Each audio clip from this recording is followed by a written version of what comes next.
On a drizzly afternoon in Fountain City, no one's in much of a hurry. Not even to get out of the rain. In the last 8.5 hours, it's been extremely quiet, and I haven't even had a call this shift yet. Police Chief Jeff Lieberman has patrolled the sleepy streets of Fountain City for 6 years now. A busy day for us would actually be 2 calls on a shift. Lieberman is the only full-time officer in a town where sometimes it can be surprisingly tough to keep the peace. A lot of pins banging and a lot of noise coming up into the police department.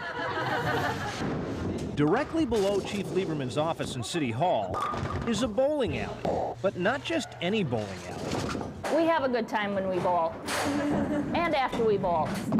Tonight, it's Chris Reese and her teammates from the Golden Frog Saloon versus the more restrained Badger Agency team. The difference between us is Miller Lite and Pepsi. And while both teams knock down a few, the pins they scatter are reset by hand.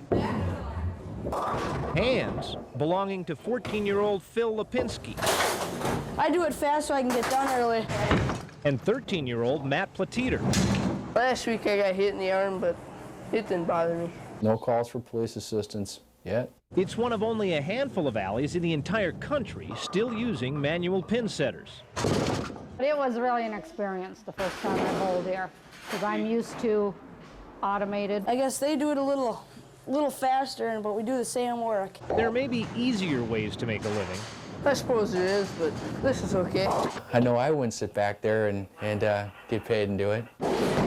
The relationship There it is! between bowlers and pin setters is sometimes tense. Last year, a few of them had radios back there, and they were pretty loud. They get kind of ornery and they'll yell at you. Say, get moving. We just tell them to pick it up a little bit, and sometimes they don't like to be told. Oh, we get a little grouchy. But if anyone should be grouchy, it's the pin setters, surrounded by disgusting goo. Stuff on the wall is just spit. Oh, God. Meanwhile, the Frogs are playing a nasty little game of their own. We get a strike, we get 2 cards, and we get a spare, we get 1 card. The cards are X-rated. Take a wild one. The young girls like to use these kind. Because they're perverts. A lot of fun to look at, though. But make no mistake, these bowlers are serious. I work for the railroad. Get out of my way. Yes, she is as powerful as she looks. This means we're kicking their butt. Fountain City Bowling. There's a strike. No matter whether you knock them down or set them back up again. I'm not a bowler at all. It's a good place to leave your mark. When you retire from this wonderful job, you're supposed to write your name up there. Is it raining out there? And then go home and laugh about the score. I had a 108, a 109, and a 110. I was consistent. In Fountain City, Mark Daly, KARE 11 News.